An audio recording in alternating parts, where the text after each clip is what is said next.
Bateauscopie, Bateauscopie Nicolas Venance, Bateauscopie, une émission d'Actu-Nautique.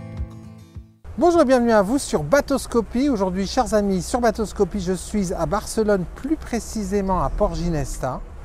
Port Ginesta, c'est la base d'essai en mer de Beneteau. Devant moi, la toute nouvelle Antares 7 que vous avez pu découvrir il y a quelques jours sur notre antenne. Le jour est venu aujourd'hui d'une présentation d'Estaillé et d'un essai en mer avec Alexis Chat, chef de produit chez Beneteau. Bonjour Alexis. Bonjour Nicolas. Le jour est venu. C'est le grand jour. Aujourd'hui, présentation détaillée du bateau et essai en mer. Tout à fait, je vais avoir le plaisir de vous introduire ce nouveau modèle, entrée de gamme de notre gamme de Weekender. Et ensuite, on pourra sortir en mer pour découvrir en navigation ce nouveau bateau. Voilà, alors ce bateau, c'est ce qu'on appelle un pocket cruiser, un Weekender. C'est clairement un petit bateau polyvalent qui permet soit de sortir la journée, soit au contraire de sortir un week-end ou une petite semaine en navigation côtière. Tout à fait, c'est un bateau polyvalent qui se veut être un pocket cruiser et vraiment récupérer ce qu'il y a en termes de confort à bord et d'innovation de ses plus grandes sœurs dans la gamme. Sachant que cette Antares 7, elle reprend les évolutions de style et de design qu'on a découvertes il y a un an lors de la présentation de sa grande sœur, l'Antares 8. Tout à fait, et sur cette Antares 7, on est allé encore plus loin en dessinant les œuvres mortes de la coque d'une nouvelle manière. On a notamment un liston qui est beaucoup plus rapproché du plat-bord et qui affine la ligne du bateau, toujours en renforçant l'ADN Antares, sans mentionner évidemment l'arche historique de cette gamme. Ah oui, la fameuse arche que l'on voit ici, on la voit bien de 3/4 arrière. Cette arche, en fait, elle fait que quand on croise une Antares sur le plan d'eau, on la reconnaît entre mille, une Antares d'il y a très longtemps ou une Antares actuelle en fait. Tout à fait, c'est un fil rouge, un marqueur identitaire de notre gamme de Weekender. Il y a combien de modèles dans la gamme Antares, rappelez-nous? Aujourd'hui, nous avons 5 modèles, 5 tailles, avec des versions sur les plus grands modèles, dont la version Flybridge pour l'Antares 11, et sur les modèles d'entrée de gamme, sur lesquels le segment fishing est particulièrement fort et demandé par nos clients, nous avons une version fishing. Alors, quelles sont les dimensions de cette Antares 7? L'Antares 7 mesure 7,48 m de longueur hors tout pour 6,48 m de longueur de coque. D'accord. Et en mètres beaux, en largeur? En largeur, elle est au gabarit routier en France, donc ça en fait un point de très fort pour ce bateau. D'accord. Alors, avant de monter à bord et de la découvrir en détail, on va déjà découvrir sa poupe avec ces deux belles plateformes de bain qui encadrent le moteur. Moteur Suzuki, partenaire de Beneteau. Tout à fait, partenaire privilégié motoriste Suzuki, effectivement. Et un arrière avec des plateformes de bain qui ont été rehaussées au niveau du pont pour offrir vraiment une belle plateforme et pour la remontée à bord et l'accès à bord du bateau. Ouais. Alors, en performance, ça va de quelle puissance moteur à bord à quelle puissance et quelle est celle que vous conseillez? Alors là, on est avec un 200 chevaux qui est la puissance maximale pour laquelle le bateau est homologué. Mais on peut aussi envisager une puissance de 150 chevaux pour un modèle qui va bien performer, pour un bateau qui va être peu chargé, ou un modèle avec 175 chevaux, qui sera certainement la motorisation idéale. C'est sans doute idéal, ce 175 chevaux. On parlera des performances quand on découvrira le poste de pilotage. On va monter à bord. Alors moi j'aime bien ces deux plateformes de bain qui sont alignées avec la partie qui est sur la coque, parce qu'en fait ça fait un grand espace dédié à la mer. Alors le temps de me glisser à bord. Alors sur ce bateau, on a 3 espaces de vie en fait, quelque part. On va avoir le cockpit arrière dans lequel on vient de prendre place. À l'avant, il y a un bain de soleil, et puis là-bas, il y a un mouillage, et puis il y a l'intérieur, et là, c'est de l'intérieur, c'est tout le concept Weekender, on le découvrira ensemble. Alors, parlez-nous de ce cockpit, parce que vous avez fait un gros travail chez Beneteau pour en optimiser les volumes. Tout à fait, c'est un cockpit qui est en perpétuelle évolution dans la gamme Antares. La fonctionnalité maîtresse et très appréciée des familles, c'est le carré de cockpit en U, que je vais démontrer maintenant. Ah, la banquette qui se rabat dans le pavois, alors ça c'est génial, parce que si on pêche ou si on veut circuler autour de la table, on remonte la banquette. Voilà, là on a de quoi se tenir ou de remonter des casiers ou des choses comme ça. Et puis si on veut être tous autour de la table, là, on peut accueillir combien de personnes autour de cette table, Alexis? Ouais, je dirais que vous pourriez être ici à 5 ou 6 personnes dans le cockpit. 5 ou 6 personnes, ouais, c'est bien. La table, elle se démonte forcément. Oui, Elle c'est se ça. déploie. Elle se déploie. Et en dessous, une immense soute. Parce que l'avantage d'un bateau hors bord, c'est qu'on n'a pas de motorisation inboard et donc on a toujours une grande soute dans le bateau. Tout à fait, la grande soute qui accueille en premier lieu le réservoir, mais qui a aussi un emplacement dédié pour le bib D'accord. et les batteries. Alors là, on a une petite banquette additionnelle qui finit le U. Et alors, cette banquette, elle recèle un accessoire plébiscité des copains à bord et de la famille. Cet accessoire, Voilà, donc une c'est cette glacière, très pratique, effectivement amovible, donc on peut la ramener À la chez maison. soi après. Ou bien on peut profiter du volume de rangement si nécessaire. Alors on a une casquette de roue qui vient protéger partiellement le cockpit, mais j'imagine qu'on peut l'étendre, puisque je devine un petit rail, voilà, sur son épaisseur, et donc en fait on peut l'étendre, cette protection soleil. Tout à fait, un bimini vient prendre place ici Voilà. sur ce rail et frapper sur les plabords de part et d'autre. Voilà. Les plabords, quand on s'intéresse à tribord, justement on découvre une chose, c'est une nouvelle fonctionnalité de cette Antares 7 2022, c'est la porte de coupée. Tout à fait. Donc hérité de nombreux bateaux désormais, c'est une fonction qui est très connue du public et puis surtout de l'Antares 8 qu'on a lancé l'année dernière. Ça c'est génial, parce que quand on s'est habitué à la porte de coupée, c'est difficile de s'en passer. Oui, c'est un équipement très fonctionnel pour la circulation à bord, pour l'accès à bord et effectivement aussi la remontée à la baignade puisqu'on peut installer ici une échelle de bain ouais. supplémentaire qui est loin du moteur hors bord. Et puis pour nos amis pêcheurs, quand on a une grosse prise, c'est plus facile de la remonter là, on économise 50 cm d'effort. Tout Et à c'est fait. pas mal non plus, ou un casier par exemple, enfin ces choses-là. Alors le plan de pont en fait de ce bateau, il est très particulier puisqu'on a des passes avant et une timonerie décentrée sur bâbord. On voit ici un passe avant bâbord un peu plus étroit qu'à tribord. Le passe avant principal de cette Antares 7, c'est le passe avant tribord, Alexis. Tout à fait. Passe avant tribord qui se veut être le passe avant principal pour un accès en tout confort à la zone avant. Avec l'accès aux fonctionnalités, je vois l'eau ici et puis les eaux grises, eau noire. Oui. Alors on va maintenant gagner le pont avant par ce passe avant principal et à l'avant de cette Antares 7, on a un très beau bain de soleil sur lequel je prends place. On a quand même un métier qui est assez agréable, Alexis, quand on y pense. Tout à fait. N'est-ce pas? Essayer des bains de soleil comme ça à Barcelone. Alors ici, on a tout ce qui est bail à mouillage et puis vous avez une delphinière aussi. Et puis un système pour du top and go, c'est-à-dire on arrive au port, on se met perpendiculaire au quai, on accueille des amis, on repart. C'est ça, tout à fait. Ou pour des marchés scandinaves, effectivement, qui débarquaient par l'avant, dans les fjords par exemple. Alors un petit détail à côté duquel il ne faut pas passer, c'est cette galerie qui permet de stocker tout ce dont on a absolument besoin aujourd'hui à bord d'un bateau. Expliquez-nous, Alexis. Donc effectivement, c'est une nouvelle option qu'on a fixée sur les mains courantes de la casquette et qui permet d'embarquer un paddle gonflable. Oui, elle est là. Effectivement l'emplacement parfait pour le stocker au lieu de le mettre sur le passe avant. Voilà, ça c'est vraiment l'accessoire indispensable aujourd'hui à bord d'un bateau. Au mouillage, on va pouvoir découvrir la côte tranquillement. Alors un weekender, tout son intérêt, il est devant moi.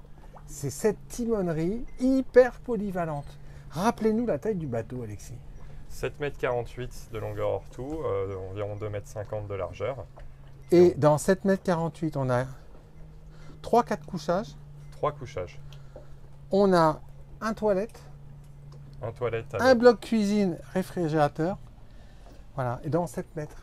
Et donc en fait, on pourrait à la rigueur fermer le cockpit pour gagner une pièce additionnelle. Oui, tout à fait. On essaie d'utiliser le moindre centimètre d'espace disponible pour offrir le plus de confort possible et pouvoir envisager sur un bateau de 7 mètres des croisières côtières en famille. Eh ben oui. Eh ben là, on a tout compris. Beaucoup de rangements. Alors, on les devine, il y en a un petit peu partout dans les fonds. Voilà, sous le carré bâbord, il y a un immense rangement qui fait au moins 2 mètres de long, là, qui est hyper pratique. Les pêcheurs y mettront leur canne notamment. La cuisine est juste derrière le poste de bar. Les gens qui connaissent la marque ne seront pas surpris. Et puis ce carré, il se transforme puisqu'on a une banquette qui est soit face au sens de la marche, au sens de la mer, soit qui permet de disposer de quoi se sustenter confortablement. Voilà. Et avec deux choses qui sont étonnantes dans ce bateau. D'abord, c'est la visibilité périphérique. Voilà. Avec un pare-brise type automobile qui est très réussi. Et cette belle ventilation, très agréable ventilation entre les fenêtres latérales et également le toit ouvrant Liumar qu'on a ici. Alors on est au poste de bar. Alexis, ce qu'on pourrait faire, c'est on parlera des performances un peu plus tard. Oui. Quand on fera l'essai. Bien sûr. On sera à cette position privilégiée. On va partager notre ressenti avec nos amis qui sont avec nous à bord, quelques milliers qui nous accompagnent. On se sert un peu à bord de cette Antares 7, mais on va y arriver.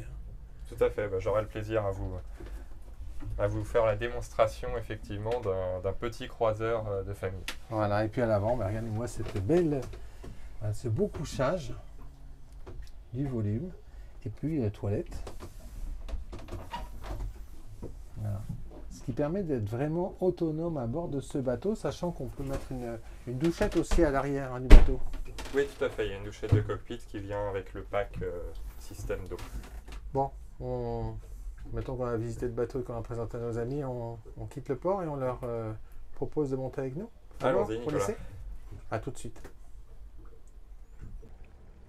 Voilà, chers amis, le temps des miracles du montage, on est juste au large de Port Ginesta. Alors, Alexis, la baie de Barcelone dans laquelle on est aujourd'hui pour tester cette Antares 7, c'est une baie un peu particulière, c'est la baie du clapot croisé.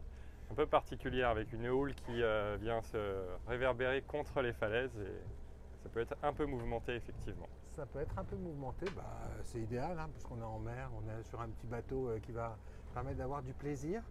Alors avant d'essayer ce bateau, on va parler quand même un peu technique et accès technique. Alors si vous pouvez expliquer à nos viewers où se situe la prise de quai, le carburant, eau grise et eau.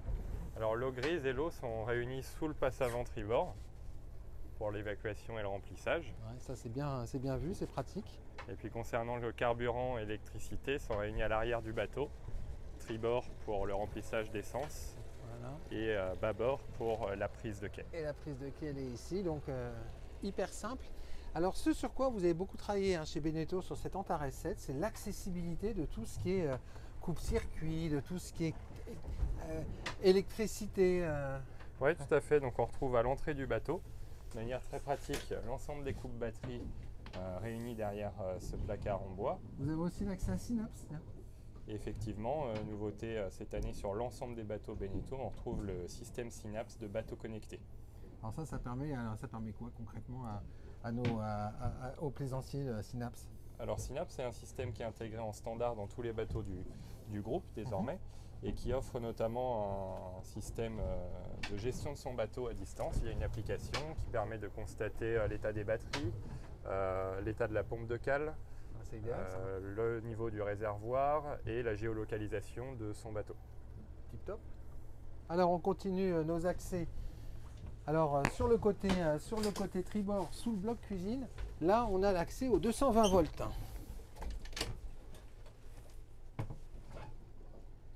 Voilà, donc tout simple. Le 12 volts, il est ici. Hop.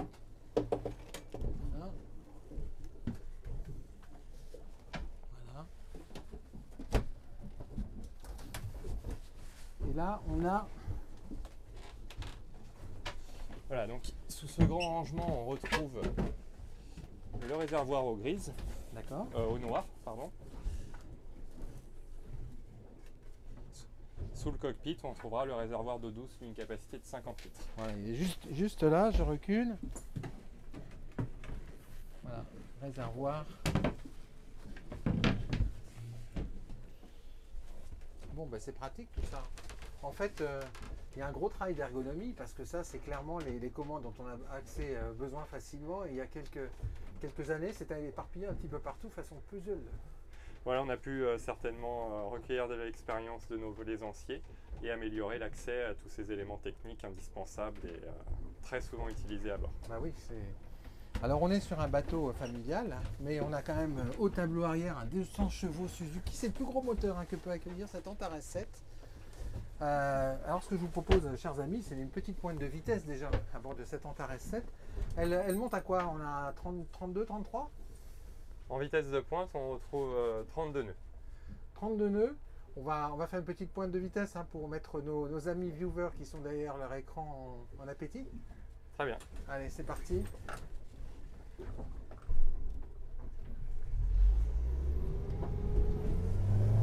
Alors on est sur un bateau qui déjauge à 17-18 nœuds avec un temps de déjaugeage qu'on a calculé, qu'on a testé à 9 secondes.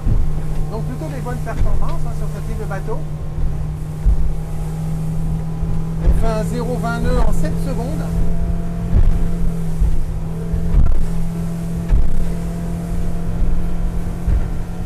Voilà, et là on est déjà à 28 nœuds, 5200 tours.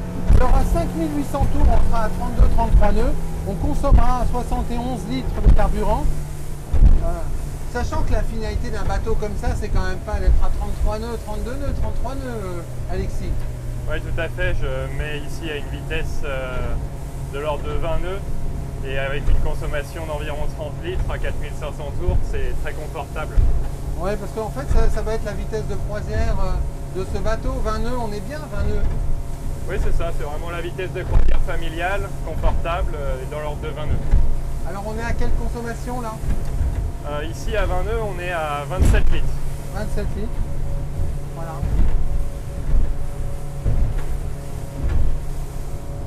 Très agréable. Voilà. Dans un clapot croisé, c'est le clapot de Barcelone.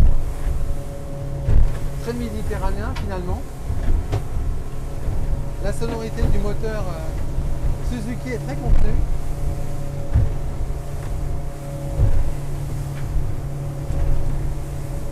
Voilà.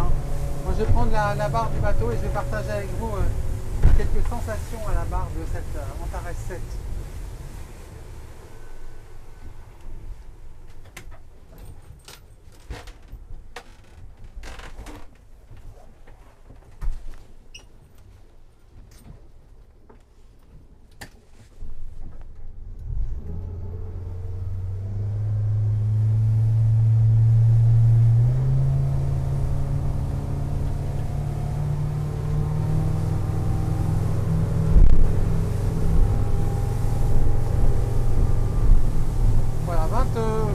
On monte très vite, 23 nœuds, 24 nœuds.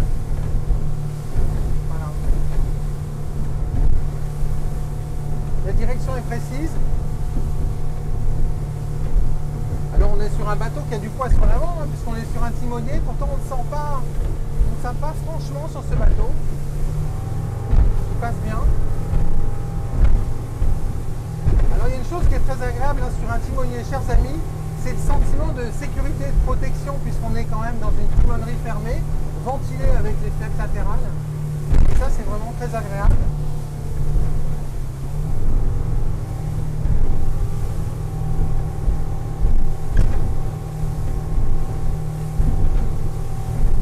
Il est réactif ce bateau, c'est agréable.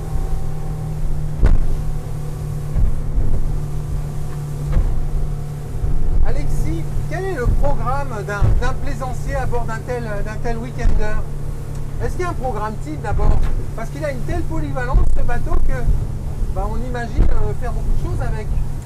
Oui, on a vraiment des usages qui sont très diversifiés avec une majorité quand même de sorties à la journée pour le mouillage. Et certains plaisanciers peuvent envisager de passer une nuit à bord au mouillage ou dans un autre port.